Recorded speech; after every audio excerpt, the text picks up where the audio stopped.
All right, Raider Nation, here's the deal. Christian Wilkins has been seen back in a boot. This is terrible news, and it has been reported that he needs a second surgery. In fact, the Raiders medical staff are definitely telling him he needs to go and get another surgery. His foot has not healed properly, and for long-term health, he needs to go get another surgery. If he gets another surgery, that means he's out for the season yet again. We're going to lose him right after just signing him to a massive deal for the first 2 years of his 4-year deal, which is absolutely terrible. But there is some good news on the horizon. We're going to get into that, as well as some other things that are going on with the Las Vegas Raiders today on the Raider D Podcast. Let's get into it. So here's what's going on. Christian Wilkins, we know he had the Jones fracture in his foot in game 4 of last season, and this put him out for the entire season. Now, we were hopeful that he may have even made it back by the end of the season, but the surgery apparently did not fix the issue, and his healing process did not go as well as hoped. And now he has been seen back in the boot at a golf tournament, and this is just bad news for the Raiders. The good news is this, that Christian Wilkins apparently has said that he is not convinced that he needs the surgery and he doesn't want to miss the season, that he is pondering playing through this issue with his foot to see how it goes. And I mean, if he plays through the injury, there are some significant risks there for his long-term health and career in the NFL. However, it could also be that he'll be just fine, and that's what he is weighing right now. But the Raiders have made, some moves in the offseason to make sure that we have some better depth at the defensive position, and we're talking about Tonka Hemingway. Now, I love the name. First of all, his first name is Tonka, and then his last name is Hemingway. This dude is like he has two names, like a Tonka toy truck, and he also has, a scholar and a writer in Hemingway in both of his names. So hopefully he's not just, a bulldozer out there on the line, but also he's really smart. And he has been showing up pretty big in practice, and that's a good thing. But remember, he is just a rookie. Now, before we get too deep into the weeds of the defensive line and defensive tackle in particular, I do want to say one thing, and that is that we have started a project out here on the Raider Ranch, and it is called Project Homestead. Now, I dropped a video about that yesterday, and basically it is this. We have a ton of land out here in southern Utah, and we are opening up that land to this project. And the project is very simple. In case of a natural disaster where the power grid is down, where you can't live at your home or whatever, if you have an RV already, which we do recommend everybody have at least a camper trailer that is self-sustaining, that you have some water storage in it, that you have a compost toilet, and that you have some type of power, whether it be with some solar or at least a generator, you can bring that out here to our ranch as a member of Project Homestead. Now, what are we doing out here with Project Homestead is that we intend to get a well drilled out here, a very large well, in order to complement a whole bunch of people. We're gonna have cattle out here. We're gonna have greenhouses out here. We're gonna have a full functioning farm out here on the Raider Ranch on Project Homestead. And everybody that is a member of this, whether it's, a civil war, if it is civil unrest, if it is you just want to get away for a couple of weeks out of the year and come to Project Homestead, it will be open up for you. So the link to the website is down in the description. Go check out the website, become a member today, and have that piece of insurance and peace of mind for your family. If all crap hits the fan, you have some place to go, a safe place that is far enough away from the cities, that is self-sustaining with solar, with water, with food, everything you need to survive.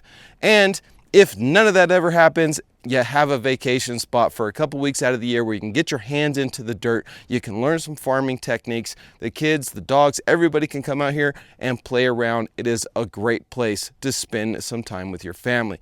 Check out Project Homestead down in the description. Head over to the website, become a member today. Now, let's talk about the offense for a minute with the Las Vegas Raiders, because I think that this is very important First of all, we have regular camp coming up, and that's absolutely fantastic that we are this far in the off season, that we literally just have preseason right around the corner, and I'm excited. I hope you are as well. We do know that we have too many quarterbacks on the squad right now. We have Carter Bradley and we have Cam Miller. Those guys are probably up for the cut status. We got to cut one of them. Right now we have 4 quarterbacks.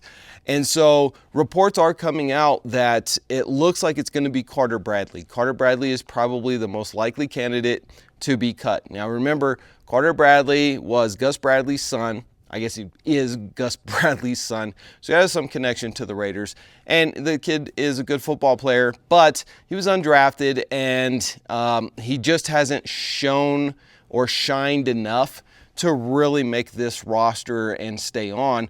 Whereas apparently Cam Miller, with his athleticism, has done that. And Aiden O'Connell has made some leaps and bounds in his ability to be a backup quarterback. And obviously, Geno Smith is going to be the starter for the season and the starter for probably the next couple of years with the Raiders. And so it looks like this is Aiden O'Connell's QB2, and it looks like Cam Miller will be QB3. Now, will the Raiders keep 3 QBs, or will Cam Miller move down to the protected status of the practice squad?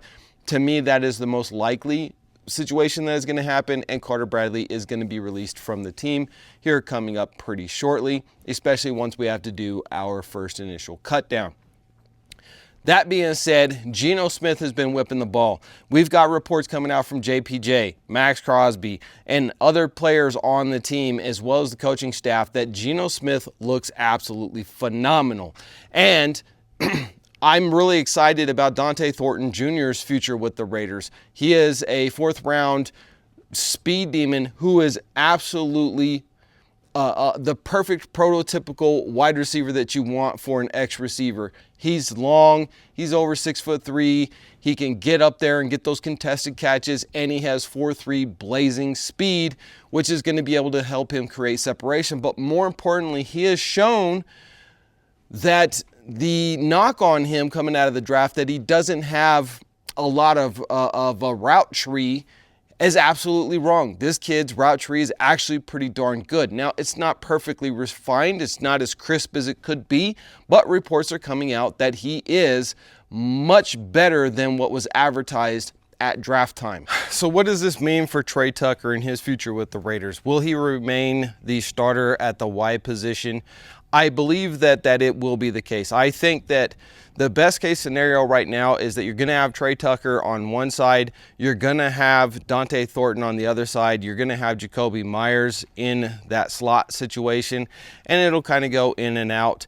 I don't think Dante Thornton will be a starter quite yet. Maybe towards the end of the season, he'll start getting more of a starter role. But I do believe that they are going to utilize him early and often because of his physical abilities. And so I think Trey Tucker's position is absolutely fine. And Jack Beck, he'll also be in there as a rookie, getting in a lot of reps, but I don't think that he'll be an immediate starter. So it remains to be seen how that lineup of the wide receivers is going to be starter-wise. But the Raiders have made no moves to try and go out and get any veteran wide receivers to bring to the table here that's any kind of way splashy. And what that tells me is what they've seen in rookie camp, what they've seen in mini camp, and moving on into camp, is that they are completely confident in this wide receiver room that we have right now, that Geno Smith is going to be able to whip them the ball, they're going to catch the ball, they're going to get yards after the catch, and we're going to be able to move the ball efficiently. Therefore, I'm excited that this offense, especially with our running back room right now, with Ashton Genty being the bulwark, and then we also have some really good veterans on the team as well, that we're going to be able to move the ball, we're going to be able to score a lot of points. Now, the big question is going to be defense.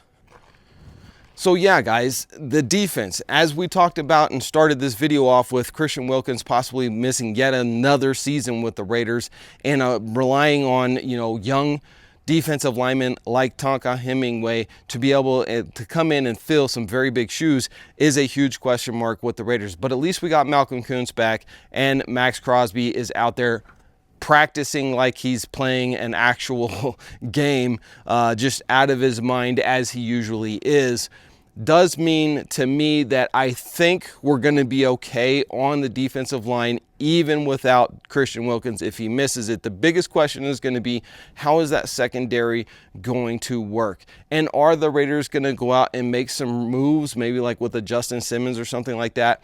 That remains to be seen, and that's kind of the biggest question mark. Can that secondary lock down wide receivers and tight ends in order to give that defensive line to get home to the quarterback? That remains to be seen, and if they can do it, I think that the Raiders are going to have a really good season. Now, talking about something that is really good, if you need an ADU, if you need a tiny home, you got to check out my boy Kevin Ross over at Box House. Box House is absolutely changing the game. The affordability of custom quality, beautiful ADUs and tiny homes is off of the charts. There's nothing out there on the market like it. You gotta go and check it out. And an additional plug, if you need a brand new shipping container for whether storage or you're gonna build out a shipping container house, you know, I got mine from Kevin because he has a second company called Container Bros. And so you can also check them out. Same number, everything is down in the description and on your screen right here. Guys, if you like this kind of content, make sure you hit the subscribe button. We're almost at 12,000 subscribers. I know it's been a slow off season with the subscribers, but if you've joined us once and you've joined us twice, hit the subscriber button and also hit that like button on your way out the door. I'll see you guys in tomorrow's video.